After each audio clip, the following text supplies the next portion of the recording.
Hey, shalom, family. Hey, that's a good song right there for what it is we getting ready to go into this afternoon.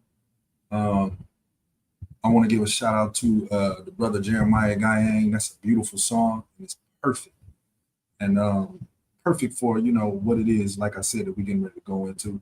I want to also give a shout out to all the brothers and sisters who have a music ministry, who contribute to keeping the Most High in our thoughts, because that's really what it is. You keeping the Father in our thoughts, because those tunes play constantly in our head, right? So I listen. I appreciate that. All you brothers that and sisters too that sing for the Most High, sing. Hey, use your talents for the Most High. Old Zion, use your talents for the Most High, right? But without any other side tracks or anything, side notes, we have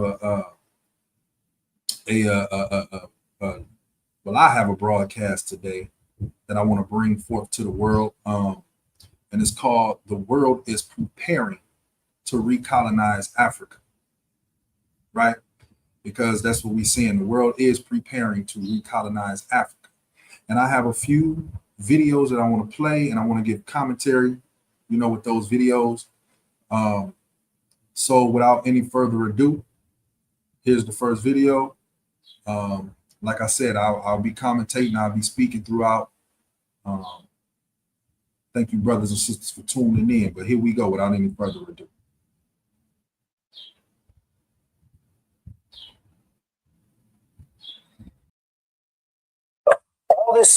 All this talk of illegal migration in Europe, in the United States, it ultimately comes down to a contest of what is governance.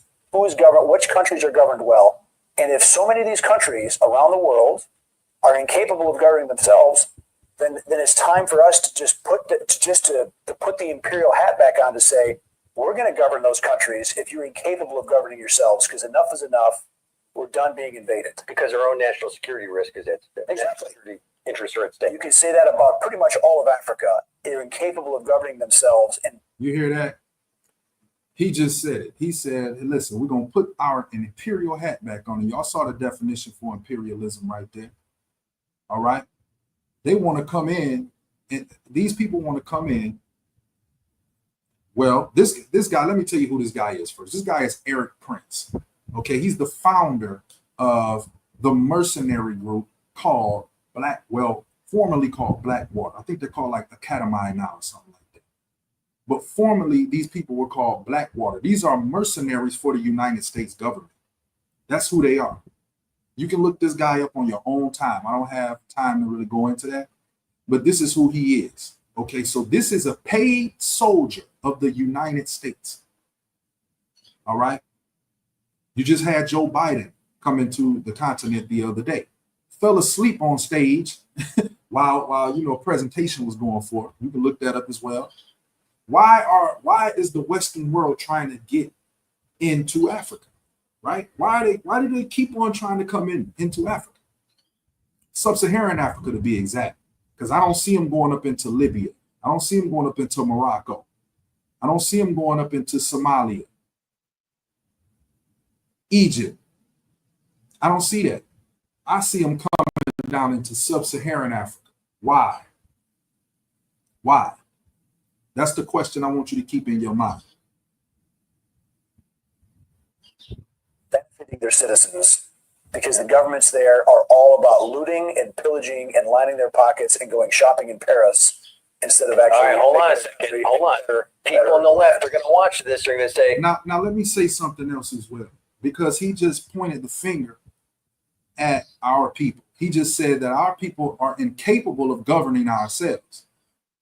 When you understand that these Western politics, okay, when you begin to understand these people, you understand that they only put people in place that they can control. They're putting these people in place. It's their dollars who are funding these people who are in place. And they do that so they can keep control, so they can keep the continent or these countries, well, the continent, sub-Saharan Africa. They do this so they can keep the people poor purposely. They don't want enterprise coming out of Africa unless they're controlling it, because they understand that the resources are too great. So if if leaders in sub-Saharan Africa were to begin to control their own enterprise, the enterprise of their resources, Africa will be the greatest nation, sub-Saharan Africa, because we are one. Sub-Saharan Africa will be the greatest nation on the earth. And they understand that. But he just pointed the finger purposely because it looks as though that's the case. But that's not the case because they place these people in power. But anyway, let's go. Wait a minute. Eric Prince is talking about being a colonialist again. Absolutely. Yes. Enough. Because if you go to these countries and you see how they suffer under absolutely corrupt, made-up governments that are just criminal syndicates. Made-up governments. The people of Africa, the people of Latin America, a lot of them deserve better. Now, some countries are really getting it together. Look at what El Salvador did. Bukele, murder capital of Latin America, he said, no more. Now El Salvador is safer than Prince William County. And he took just south of Washington, D.C. Now, did y'all hear the nonsense that was coming out of his mouth? You see what this man want to do. See, he works. He's a paid soldier. Hey, listen, all empires have mercenary groups that they send out. Rome, which was imperial, remember, Rome was called Imperial Rome. We just read the definition of an imperialist. Rome got all of their territories through colonization. These people do nothing different. All right, they do the same things throughout throughout years. All right, Rome had a mercenary group. I forget the name of them. I forget the name of it. If I remember it, I'll bring it out. But they had a mercenary group as well that was paid for through their government. They were a bunch of barbarians that they would use to go and take down and topple and set up coups and all of these sorts of things in different countries and destabilize so that they can move in the regime that they want to be in place, so that they can control the enterprise, the resources, the enterprise of the resources. All right, let's move on to the next video. Yeah, let's move on to the next video because it's not just the so-called white man or the Western world or Europe that's looking to get in on this recolonization of Africa. All right, it's time for our brothers and sisters on the continent and worldwide to wake up. All right, if you have any skills, or anything, it's time for you to bring those things back to, bring them back home. If you have understanding of the enemy, bring it home. The enemy, those who are looking to take down, to take. All right, the colonizer, so to speak. All right. So anyway, let's get this next one. Just listen up if you can. The first scramble for Africa was when European colonial powers saw a continent that was vast, rich in minerals and land, and very poorly defended, and they rushed in to carve it up and steal the land. The second was during the Cold War, when East and West were locked in a struggle for global domination. That's when the Soviet Union backed Marxist despots all over Africa, and the Americans backed any leader who said that he was in favor of capitalism. The third wave, which is happening right now, is much more benign. It's much more about voluntary exchange, about trade, and about the spread of technology. It's a new kind of scramble for Africa, which, if handled well, Africans can win. And hold on a second. The old stereotype. You notice he said the new scramble is regarding trade. I want everyone to pay attention to that because there's an organization called the WTO, the World Trade Organization. All right. This organization is set up with the sole purpose of keeping an eye on the resources in Africa, not only keeping an eye on the resources, but keeping an eye on the people who are looking at enterprise from the country. Okay. See, these people have everything set up. They're organized.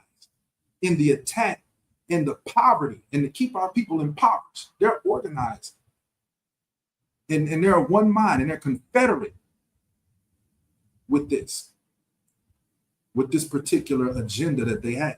All right, so I want y'all to realize, understand that, and there's going to be another video that where a guy explains that to a degree. Foreigners in Africa is that they're only interested in the minerals and not Africa's people. That's still sometimes true, and there are still a lot of corrupt mineral deals going on. It says he said they're only concerned with the minerals and not the people. That's a lie. They're concerned with the minerals and the people. Ain't no sometimes, because they're keeping an eye on the people so that the people don't, like I said, begin to industrialize on the continent. They don't want Africa having industry. They just want Africa to sell or to sell raw resources at a cheap price so that they can keep the people impoverished. And they take the minerals and create industries in their countries. And then when they create the industries, they turn these minerals into resource, or they turn these minerals into, different things, different items. And what do? They sell them. Then they begin to sell these things at a higher price, a way higher price than what they bought them for. This is how they keep us poor and impoverished. This is the setup. This is the play. On in Africa. But much more important now is African people. There'll be more Africans in the world than Chinese people by 2025. It's a huge market. And since they're all living in independent countries, they're in a much better position than in the past to negotiate better deals with the outside world.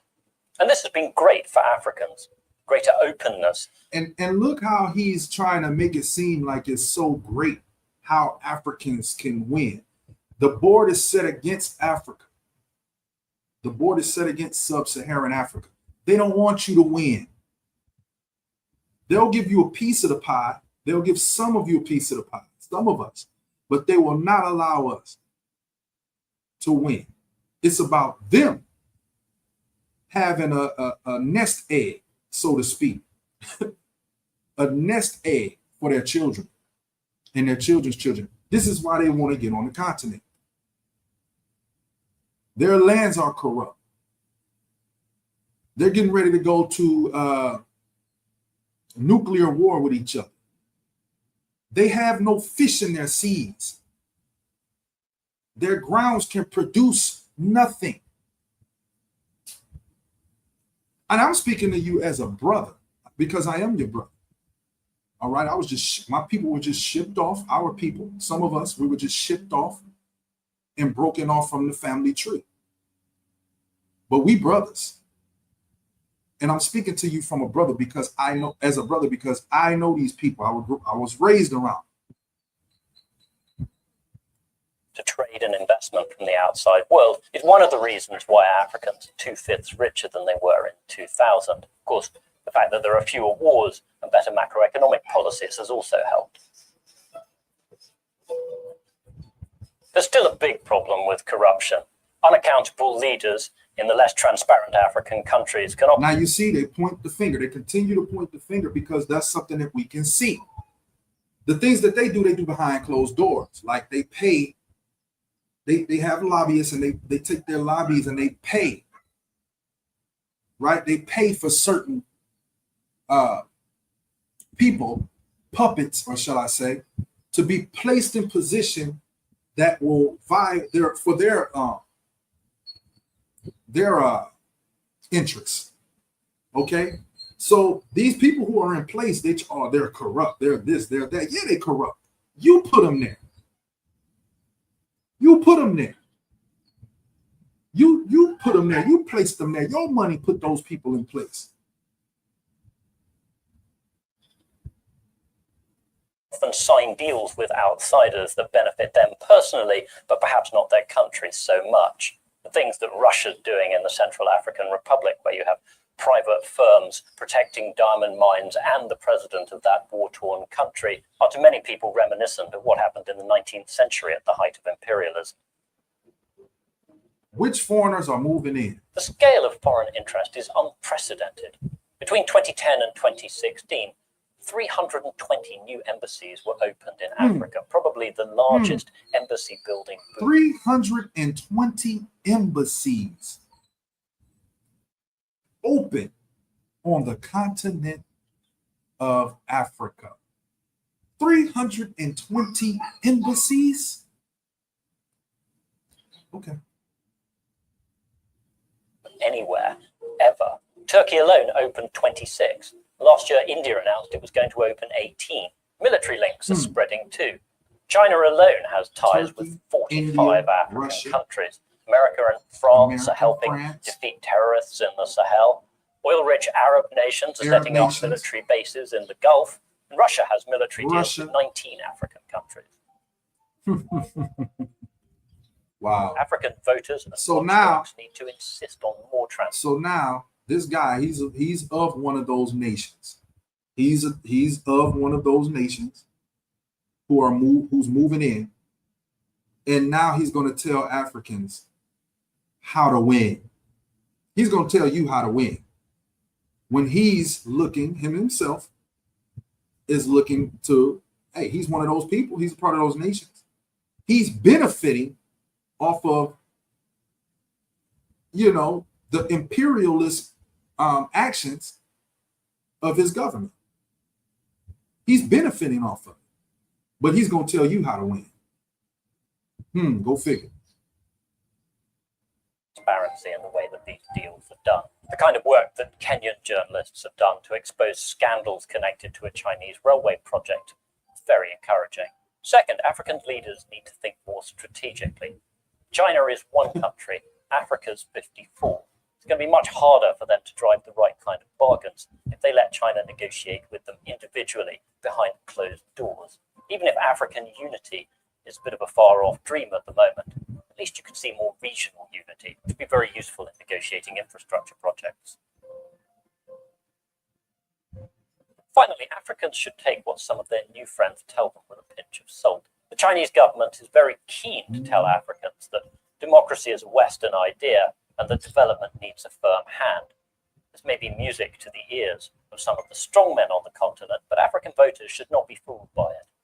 There's a lot of research out there suggesting that the African countries that are more democratic tend to grow faster and prosper better.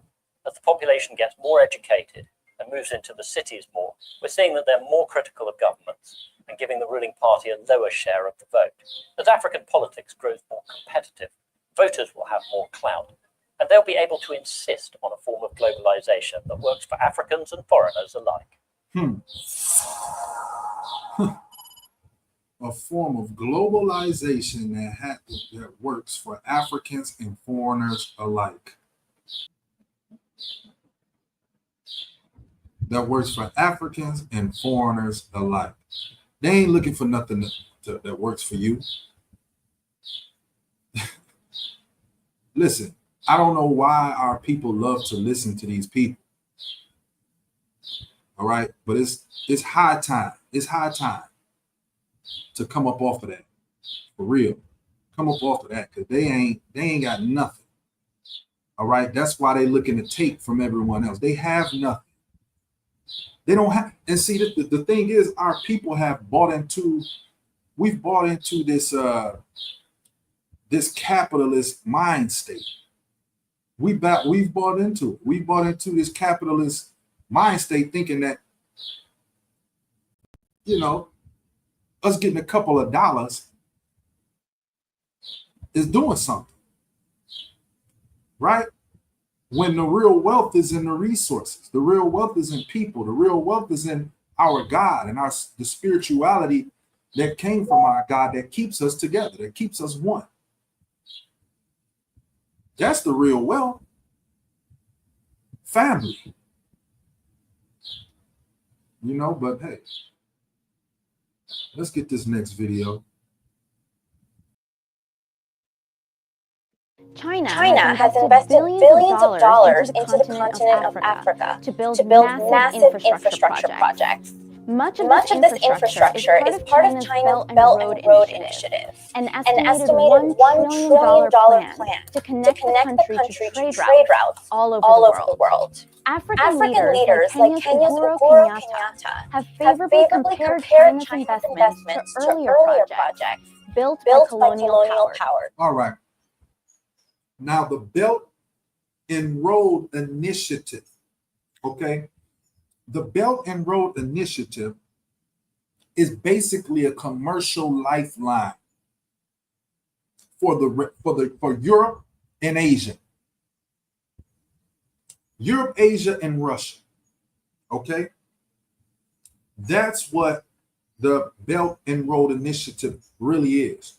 They're looking to connect the continent of Asia and Europe with Africa by railway.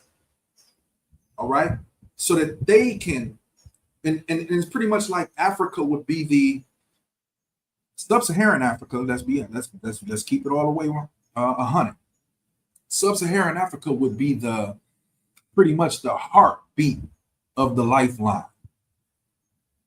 Okay, it'll be pretty much the heartbeat, and these other nations would be like, you know, if we want to look at the body, we'll say, okay, say the railway is the veins. Africa is the heart. You got these other places, these other countries that would be like arteries. You understand? So this is what it is.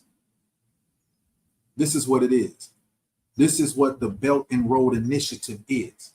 A way for them, Asia and Europe and Russia, India, all of those countries involved, Iran, all of those countries. This is a way for them to receive resources from Africa without even having to be there.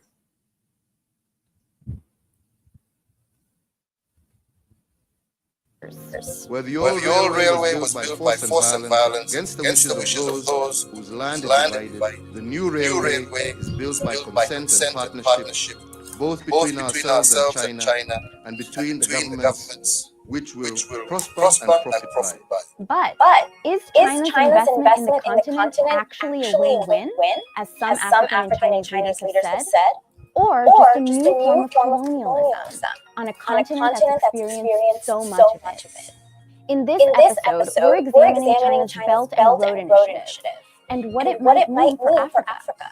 While China's Belt and Road Initiative was only proposed in 2013, the country's first infrastructure project on the African continent was built decades ago. The Tazara Railway, completed in 1976, was built to connect copper mines in Zambia to Dar es Salaam, Tanzania's former capital. The Tazara Railway was the first infrastructure project built on a pan-African scale.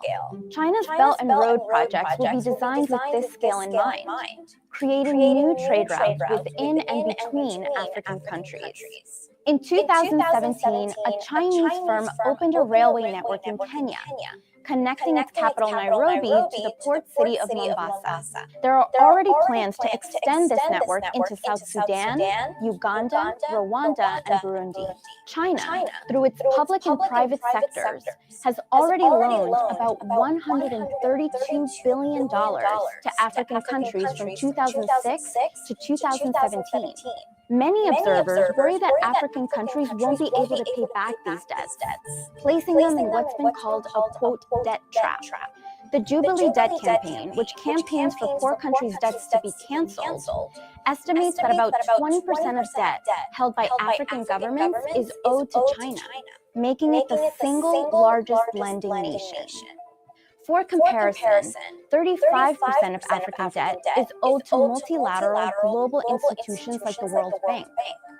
Earlier waves of Chinese firms that invested in Africa made mistakes that caused problems for those countries' governments. Starting in 2005, tens of thousands of workers from China poured into the West African country of Ghana to take advantage of a gold rush. This eventually provoked a local backlash due to accusations of illegal mining.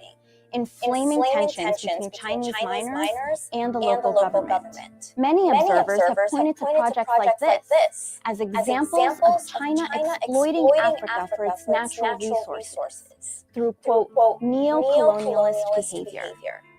However, other observers contend that the majority of investment from China has largely avoided creating the problems seen in Ghana's gold mines, precisely because resource extraction has not been the main focus of other investments. In fact, the number one industry for Chinese investment has been the service industry, according to IMF economist Wen Jie-chen.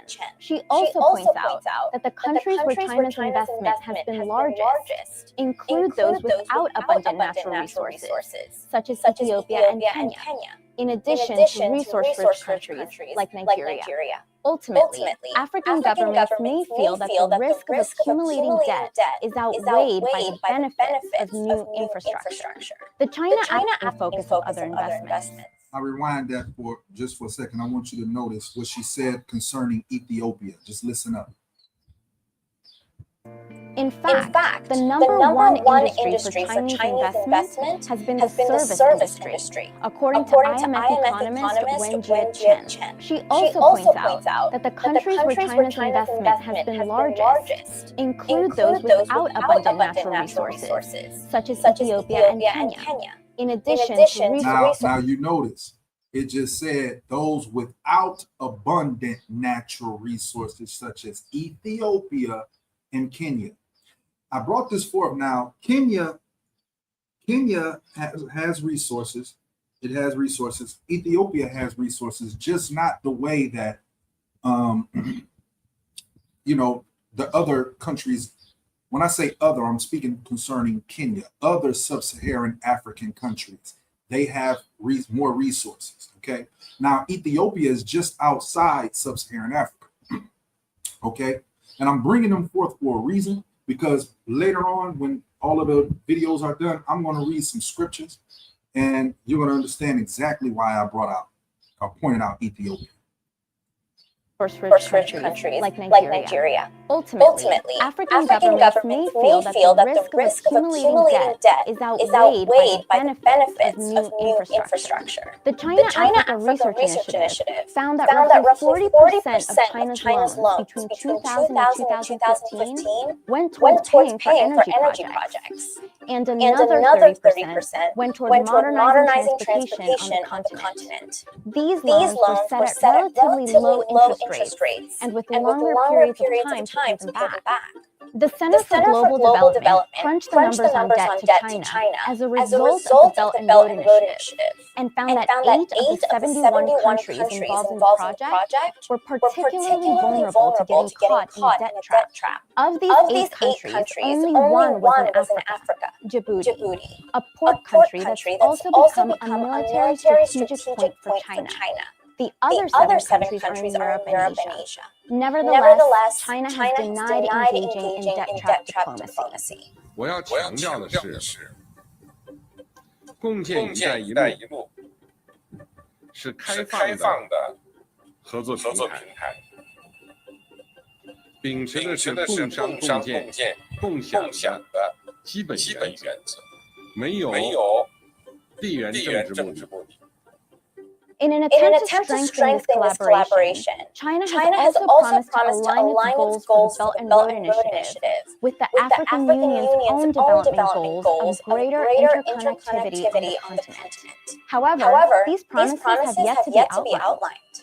Ultimately, China's push in Africa may be seeking to increase the country's influence rather than reap financial gains. Its investments are already strengthening China's alliances with African governments to China's benefit. Every African country but Eswatini, formerly known as Swaziland, has cut ties with Taiwan, a prerequisite for diplomatic relations with mainland China. Some observers think that as African countries rise economically, they could actually have the upper hand by the time they negotiate payments back to China. This explains why African leaders have been so confident in calling Chinese investment a win-win. But only time will tell if their long game pans out. So do you think China's investments in Africa will be a boon to the continent? Or are they a form of neocolonialism? Let us know in the comments below. Thanks for watching Now This World. Don't forget to like and subscribe. Well, y'all know, I think it's a form of neocolonialism, hands down.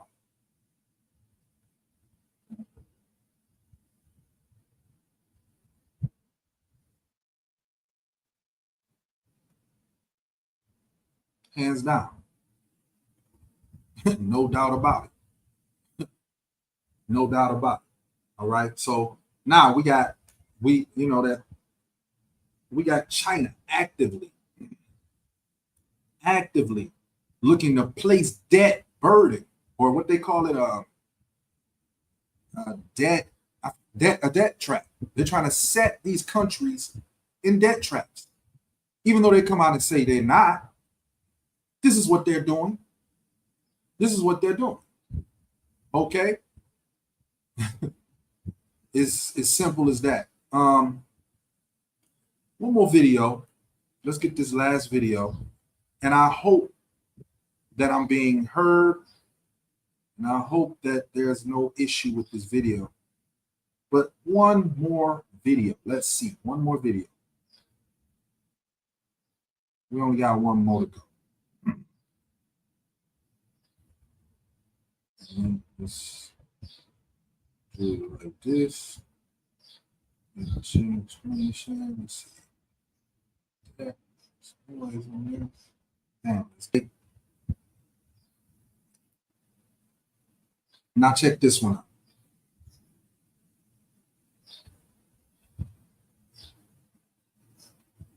Dr. Howard Nicholas explains why the Western world does everything in its power to ensure sub-Saharan Africa forever stays poor. Has been fundamental to the global prosperity of the advanced countries. And Africa has a role to play. It has a role as raw material. You see that? Africa being impoverished plays a fundamental role in the prosperity of the advanced countries. All right. The poverty placed on Africa is strategic. Okay. It's strategic. Okay. The economics that they teach in our schools are directly, when I say our schools, I'm talking about to our people, not just on the continent, worldwide. When we go into their institutions, see, they teach us when we go into business, we teach say for instance, I go get a degree in business, all right? And I begin to, and I get my degree, but when I get into the classroom, okay, no soon as I get in there, they're teaching me not to go into business with a family member. All right, but, and this is what they teach in their institutions, I know. All right, now check this out. They're not showing that to their own people. They're not showing that to their own people. All nations go in business together. It's called nepotism. All right, they practice nepotism. We don't practice it. And see, this is why the world went so crazy on a small level, on a smaller level. All right, this is why, you know, the Western media went so crazy when, you know, you had the basketball player LeBron James over there pushing for his son to get into the NBA and get that contract. You had everybody hating on him because our people ain't supposed to do that. But it's okay when others do it. All right. You had George Bush Sr., you had George W. Bush. You know what I'm saying? These were two presidents. So they practice nepotism. But when it comes, and nobody said a word about that, by the way. But when it comes to our people, even on the small, low level, they don't want us to practice nepotism. Okay? Before our entertainers in the States or even abroad, before our entertainers get a chance to get their money and retire and lay back and chill. And when they're on their deathbed, pass some things down to their children. Before they even get to do that, they're taken.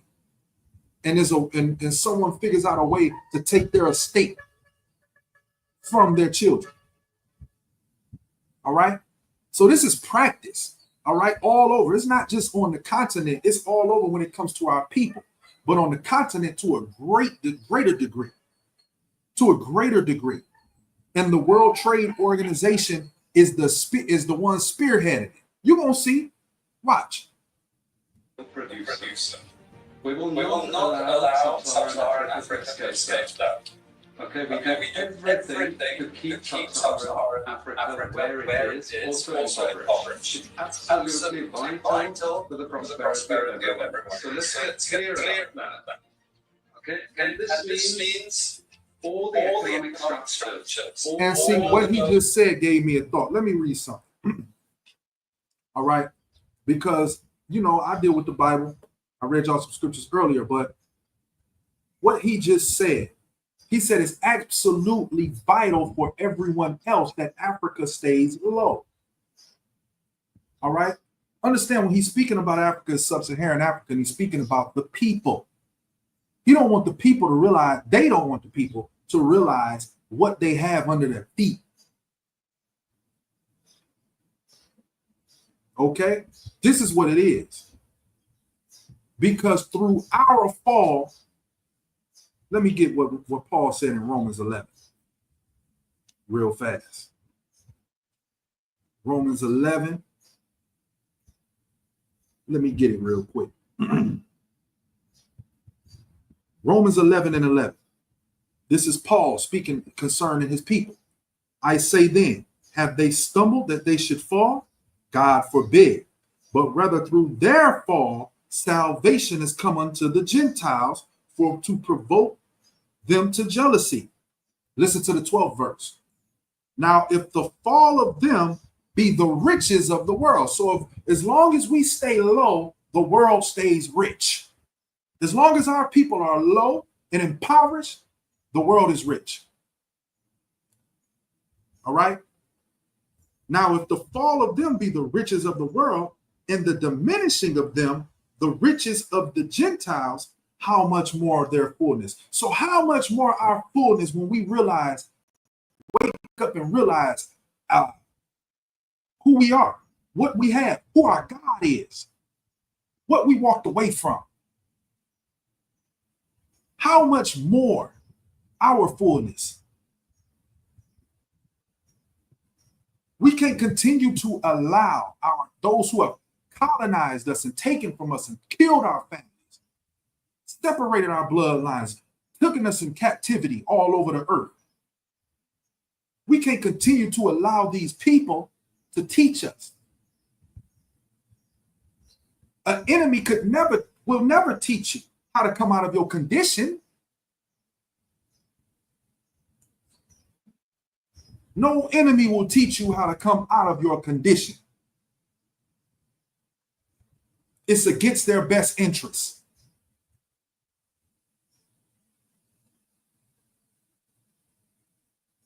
Institutions and the economics teach everyone is all designed to keep Africa exactly where it is. And whether it is Europe or US or now China, it's always the same. We need Africa to be impoverished because we need those raw materials and we need them cheap. Okay, so that's the message. It doesn't mean to say that there's nothing Africans can do. Of course there is. This is what it's about. Because if Africa does do something different, I assure you living standards of all those in Europe, North America, and Asia are going to go forward. This is what we can do. All right. Now he's calling us Africans. I'm going to call us what God called us. God called us the children of Israel. He called us the apple of his eye, the people in whom his name is on. That's who we are. And the reason that we're in this case is because we forgot him and forgot who we were. So the Most High scattered us. Through our scattering, we begin to learn the ways of these others. We begin to look at them as something. And we begin to take on their traits, go to their schools, eat their foods, begin to walk and talk like them. All right? Through that fall. But what we can do is come back. The book of Zephaniah, I think it's 2:1. It says, gather thyself together, O nation. Gather thyself together, yea, gather together, O nation, not desired. It's only one people on this earth who's undesirable to the rest of the people in the world. That's our people. So-called the Black African, Negro, or whatever you want to call it. We're the undesired to the world. It's time for us to gather ourselves together. Those borders that are set between country and country, they were set by the colonizer. Those names you call yourselves, according to whatever country the colonizer placed in that area. Those are colonizers' names. Just like when they took us over into the Americas by ship, the Americas, India, wherever those ships landed, we begin to be called by these people's names. It's time for us to remember ourselves and come back to the covenant of God. That's what we can do. That's what we can do. That's how we stop it. Understand, we the salt of the earth, and these people are nothing without us. You heard what he just said. He just said, if Africa does something different to change it up, then all of these countries will fall. It's been sub-Saharan Africa that's been upholding or holding up, propping up the rest of these countries on the earth.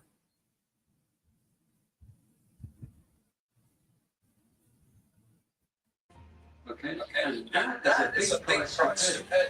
I assure you that the West is not going to allow that without a big fight.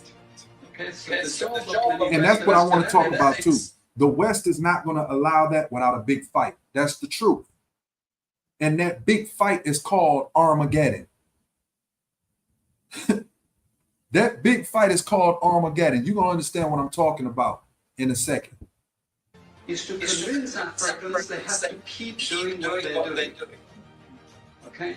And to show them it's your fault that you're poor. It's not our fault. It's your fault that you're poor. You know? So this is what we do in academic institutions. And you see, that's why I kept pointing out the fact that those people are those two brothers not brothers, but those two guys from those prior videos that we watched. Those two guys kept trying to place the blame on the leaders when they're the ones who set those leaders up in place. That's what he just said. He just said, hey, it's not our fault you're poor, it's your fault. Your leaders are taken from you. Your leaders are going on trips and vacations and, when they put those leaders in place, because those leaders were for their turn, not the turn of the people. And they knew it. We know the basic forces that have caused this development. We know it's colonization. We cannot afford to allow Africa to industrialize and start producing manufacturers. Okay, so we will do everything to stop that. And I'm going to show you how we actually do that. We had East Asian rapid industrialization processes. So in the earlier period, we had Japan and Korea and Taiwan. Okay, rapid growth, sucking in raw materials from Africa, driving up the prices. After those countries finished industrialization, then sub-Saharan African growth rate again fell. Sub-Saharan Africa is condemned to this role. Just as the viable materials for manufacture. The currencies are collapsing of these countries, and many of them are sub-Saharan African countries. After colonization ended, we needed new structures to keep these countries where they were. Okay? And the first of those is aid. Okay, we give them aid. Aid for what? Actually, we give them aid to keep repressive regimes in power. There you go. That's all. There you go. You see that? You see that? You see that? And this is what I was saying. He's even saying that those regimes or those leaders are placed in power by the West. They're placed there. This is why the aid is placed. This is why they're giving so much aid. These monies for aid, where's it going? It's disappearing. Why? Because these are people that are placed where they are by the West. And now by China, the Asians, now by Russia. Okay? Pay attention. Democracy and bullshit like that. But it would go to country after country offering loans. And if the president did not accept the loan, they would kill. It's just economics. See that? It's economic warfare. The rich declare war on the poor. It happens everywhere. It happens in a country. The rich control the government. Of course they do. You really believe you have democracy? Come on. Go on. Who has all the subsidies and income support? US. Europe. The largest budgets in the world for supporting the farmers of Europe and US. You see, we're keeping them independent. We're keeping them on a string. This next round of the WTO is designed to block that. To block anyone else getting on top of the land. You see that? The WTO, the plan of the WTO is designed to block Africa. Remember, I told you the World Trade Organization was set up to keep our people financially low. This is a curse that the Most High God said would happen to his people. So let's turn real quick. Let's go. Let me stop sharing this. But yeah, this is a curse that happened to God's people. All right. And that was the last video. Let me see here. That was the last video. Let me bring myself back up. Let me see. Here I go. What's up, y'all? I'm back. Yeah. But this is a curse that the Most High God said would befall our people if we did not keep his commandments. If we didn't keep his commandments, let me show you what God said would happen to his people. And this is what I'm trying to tell my people on the continent. You're the children of Israel, and you're living this curse because you've forsaken your God. Let me show you what I'm talking about. Deuteronomy 28:43. The stranger, and the stranger means other nations. The stranger, or other races, or other people who come around, right? The stranger that is within thee shall get up above thee very high, and thou shalt come down very low. He shall lend to you all that aid you're getting. He shall lend to you, and you shall not lend to him. He shall be the head, and you shall be the tail. Bible prophecy. Watch this. Let me tell you why though. Let God tell you why. Moreover, all these curses shall come up upon thee, and shall pursue thee, and overtake thee until thou be destroyed, because thou listen not to the voice of the Lord thy God, to keep his commandments and his statutes which he commanded thee. And they shall be upon thee for a sign and for a wonder, and upon thy seed forever. Because thou serve not the Lord thy God with joyfulness and with gladness of heart, for the abundance of all things. We're the only people that have an abundance of all things. We just give them away to the nations. Give all our stuff. Oh, hey, yeah, let me get some paper notes with your president's face on. With your people. This idolatry. You want idols? The Most High gave you an abundance of riches, lands, waters, resources all over them, just tripping over resources. But you want to give it up for an idol, for a piece of paper with a man's face on it. $1. $1, a yen, a euro, right? A franc. You want to give it away for that? Really? The world's supposed to be trying to keep up with our people, not us trying to keep up with the world. We're not supposed to be conformed to this world. We're supposed to be transformed by the renewing of the mind. It's time to renew our minds, Africa. Wake up.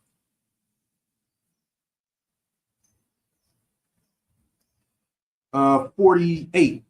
Therefore, shalt thou serve thine enemies. And we serve to those who are our enemies. A lot of y'all don't even think we have enemies. But anyone who would colonize you and keep you poor and impoverished and enslave your people, these are enemies. These are enemies. These are not friends, not allies. I don't care what kind of aid they offer you. These are enemies. Therefore shalt thou serve thy enemies, which the Lord shall send against thee. And the Lord sent them against us because we didn't uphold our end of the bargain. He shall send them against thee in hunger, in thirst, and in nakedness, and in want of all things. And that's poverty. Hunger, thirst, nakedness, and in want of all things is poverty.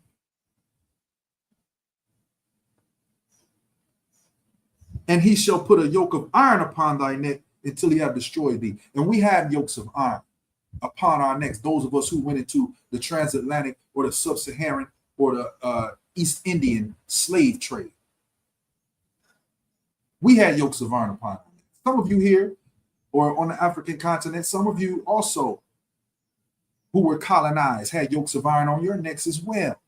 Anybody who put a yoke of iron on your neck like you're an animal is not your friend, that's an enemy. All right. So that's what it is.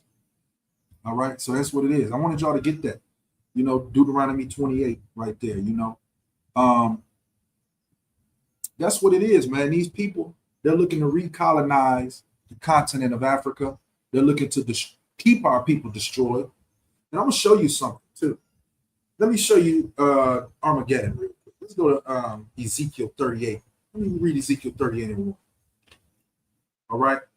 And this, matter of fact, I'm going to read this here. I want y'all to see this. I'm going to read this on the, I'm going to share the screen.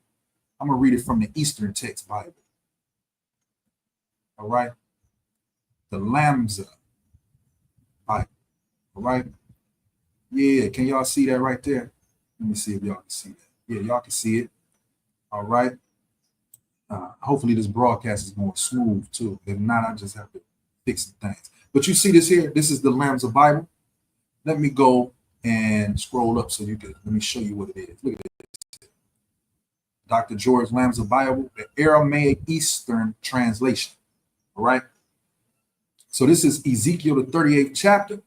And I'm starting at the first verse. It says, and the word of the Lord came unto me, saying, Son of man, set your face against China. You see that? Set your face against China, the land of Mongolia.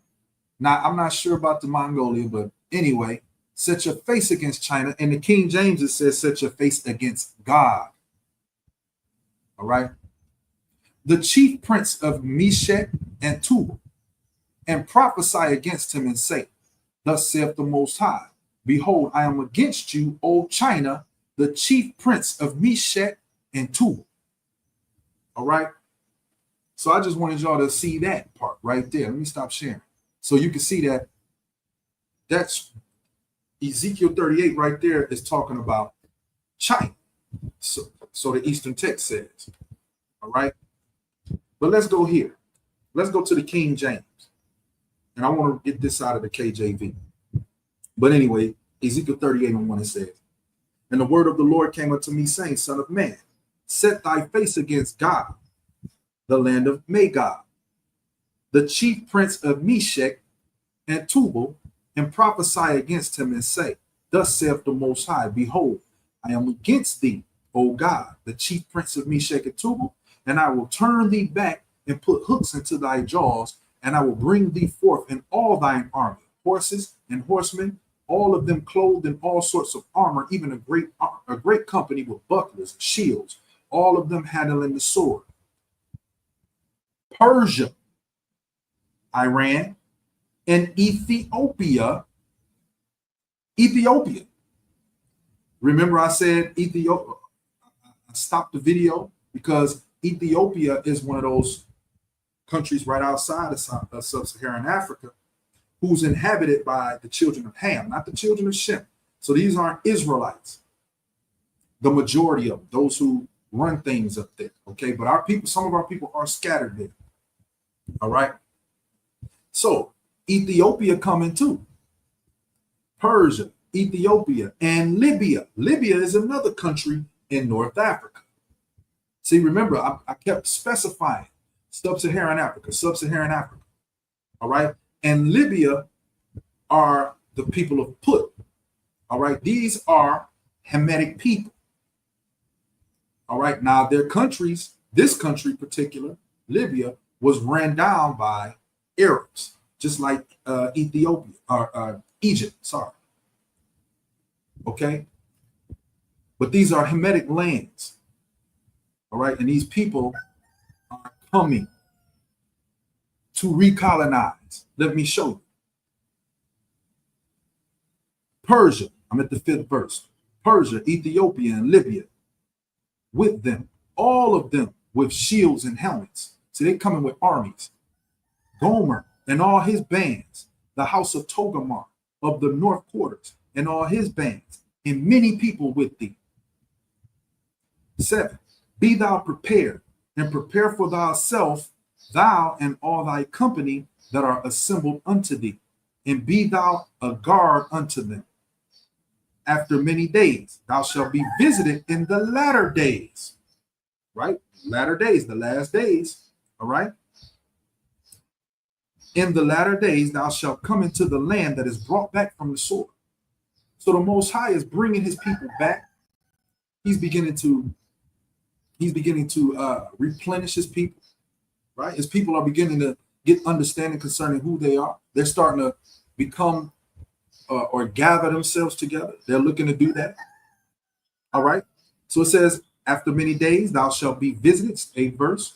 In the latter days, thou shalt come into the land that is brought back from the sword and is gathered out of many people against the mountains of Israel, which have been always waste, meaning destitute. But it is brought forth out of many nations, and they shall dwell safely, all of them. Right? No armies, just dwelling safely. Right? Just loving each other, trying to live safe, just trying to live life. 9, thou shalt ascend and come like a storm. Thou shalt be like a cloud to cover the land, thou and all thy bands, and many people with thee. Thus saith the Most High. It shall also come to pass that at that same time, shall things come into thy mind, and thou shalt think an evil thought. Now check out this evil thought that they're going to think, right? And thou shalt think an evil thought. Matter of fact, let me give y'all this real quick. I want to share this. I want you to see this because I got some stuff I want to pull up. I want to pull up so y'all can see. I got some stuff I want to pull up so y'all can see. Let me get this e-sword here. I want to pull up this e-sword for y'all so y'all can see where I'm at, what I'm doing. All right. Let me get that e-sword. Bam. Am I there? Ezekiel 38. I think I'm there. Yes, I am. All right. All right. So Ezekiel, back to business. Where was I at? I'm at the 9th verse. 10th verse. Thus saith the Most High, it shall also come to pass that at that same time shall things come up into thy mind, and thou shalt think an evil thought, and thou shalt say, I will go to the land of unwalled villages. I will go to them that are at rest, that dwell safely, all of them dwelling without walls, having neither bars nor gates. See, and these are people who are going to be dwelling safely. There's no wars. It's just peace. People living peacefully. They've gained certain things such as resources, right? Land. They've gained certain things. And the other nations, China being the head of the other nations, are going to look and say, you know what? I want some of that because our lands is failing. We have no agriculture growing like these people do. We can't feed ourselves. The fish in the ocean are dying. They eat everything out the ocean. All right. So that this thought is going to come up in their mind, the 12th verse, to take a spoil and to take a prey, to turn thine hand upon the desolate places that are now inhabited, and upon the people that are gathered out of the nations, which have gotten cattle and goods, that dwell in the midst of the land. All right. Sheba and Dedan, and the merchants of Tarshish, with all the young lions thereof, shall say unto thee, art thou come to take a spoil? Hast thou gathered thy company to take a prey? To carry away silver and gold? To take away cattle and goods? To take a great spoil? Therefore, son of man, prophesy and say unto God, thus saith the Most High, in that day when my people of Israel shall dwell safely, shall thou not know it? Because these other nations, they know exactly who we are, and they understand exactly what they're doing. All right? They got a blueprint, a perfect wicked blueprint to come against our people and destroy us, and they're all Confederate. So the Most High asking them, don't you know this, my people? Don't you know I'm the one that brought them back? Don't you know that? Okay, so this what you want to do? See, y'all don't realize this is setting the stage for Armageddon. The recolonization of Africa is setting the stage for Armageddon. The Most High will not let it happen. The Most High is going to destroy. You watch the 15th verse. It says, and thou shalt come from thy place out of the north parts, thou and many people with thee, all of them riding upon horses, a great company and a mighty army. And they coming out of the north parts. Now check this out. What's north of Africa? Sub-Saharan Africa. What's north? All of these nations are north. Can't say that concerning Israel. The so-called what they calling Israel today. You can't say that. All of those nations aren't north of them. Some of them are east. Some of them are south, because we just talked about Libya and Ethiopia being with them. So you can't say that about the Levant. But anyway, the 16th verse. And thou shalt come up against my people Israel as a cloud to cover the land.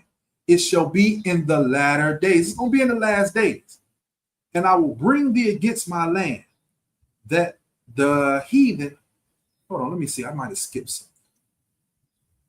No, I didn't. Here you go. And thou shalt come up against my people of Israel as a cloud to cover the land. It shall be in the latter days. And I will bring thee against my land, that the heathen may know me, when I shall be sanctified in thee, O God, before their eyes. So the Most High is bringing you and all of these nations here to let it be known, okay, what you want to do. This is what you want? This is the battle of Armageddon. 17.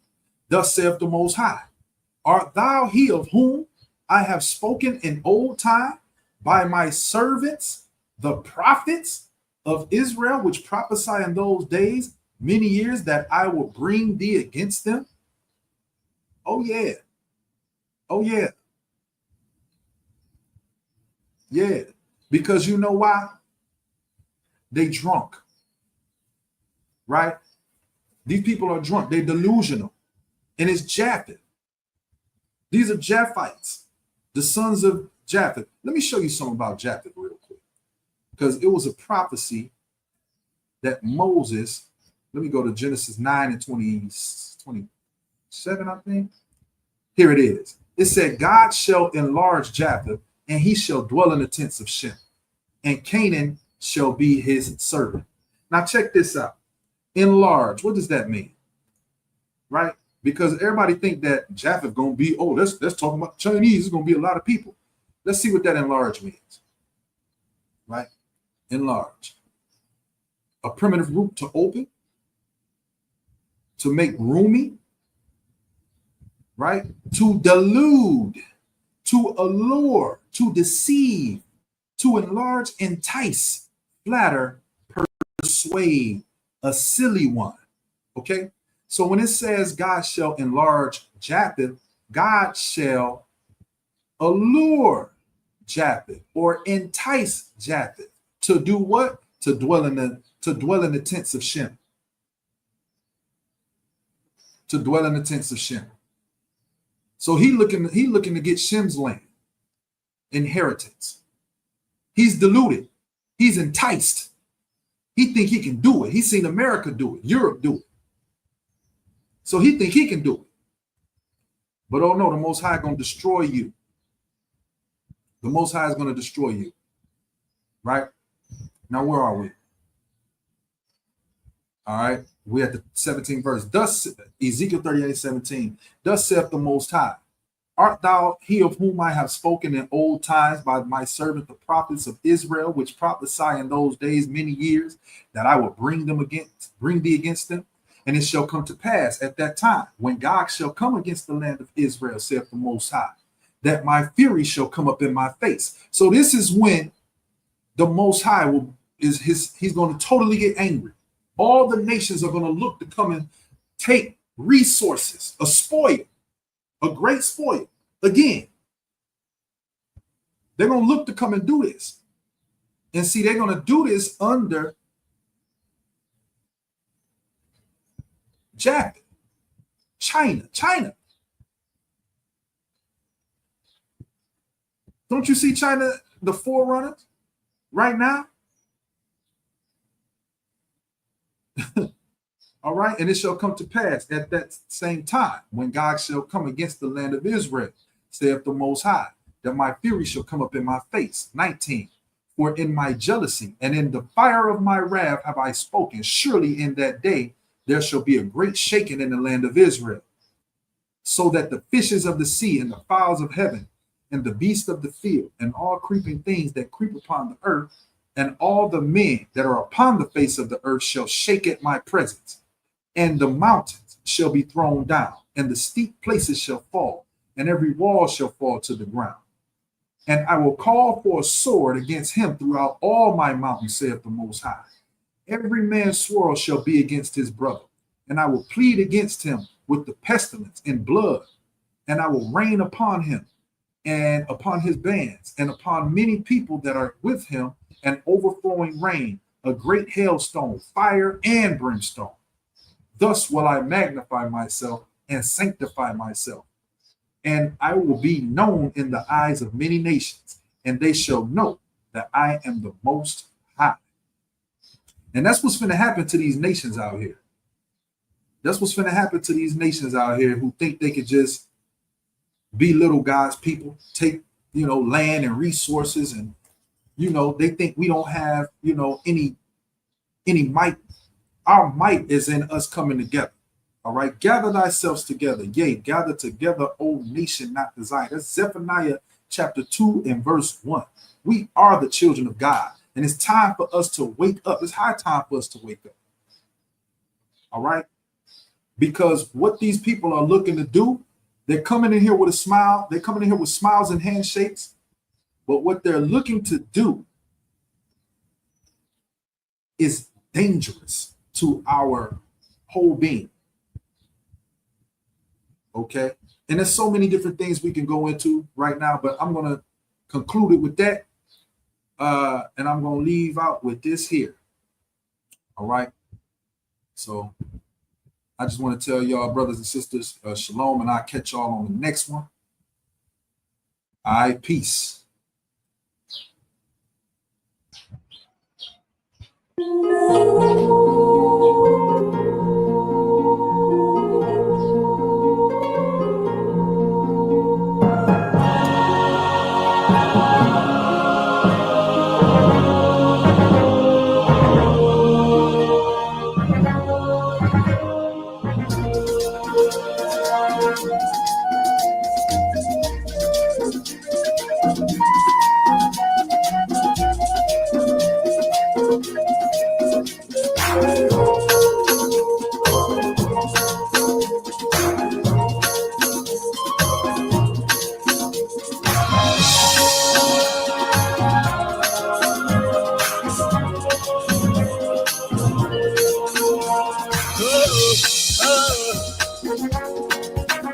It's Jeremiah prophesying.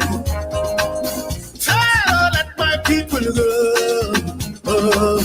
Let my people go. Yeah. Killer. Damage. Killer. Africa, wake up, wake up, wake up, wake up, wake up, Africa. Africa, let my people go. Africa, set my people free. See them coming back. Your sons and daughters coming back. They are coming back from the nations of where they are coming back. In this situation, implement a plan for assimilation. Start a conversation and put yield everyone's redemption. See them coming back. The kings of the earth, they be coming back. The Jay-Z be coming back. Beyonce Chiku be coming back. Oh. Clap. Energy. Clap. Energy. Clap. Oh yeah.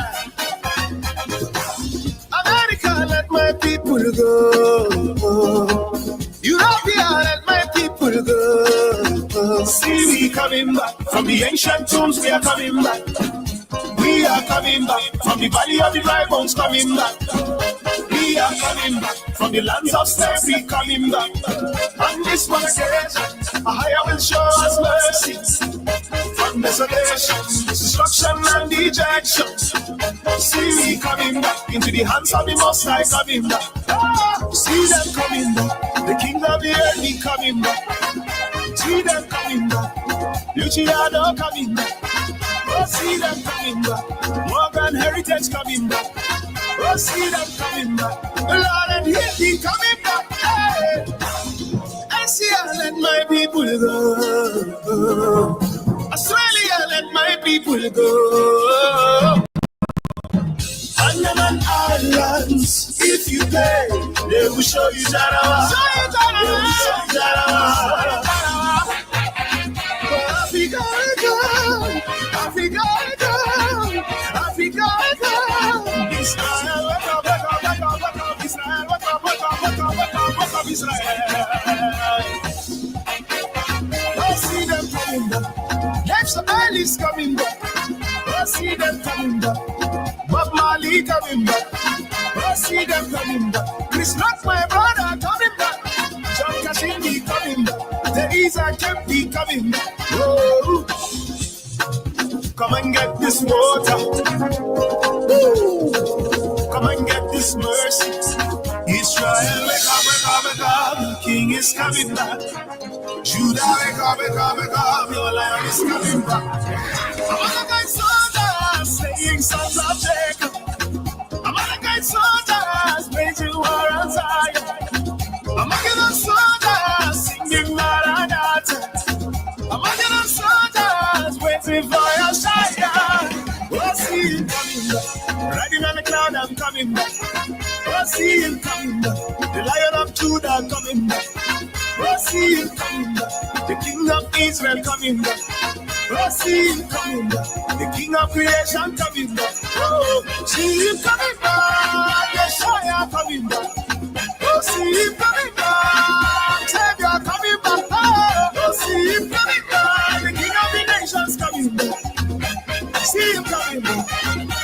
See him coming back.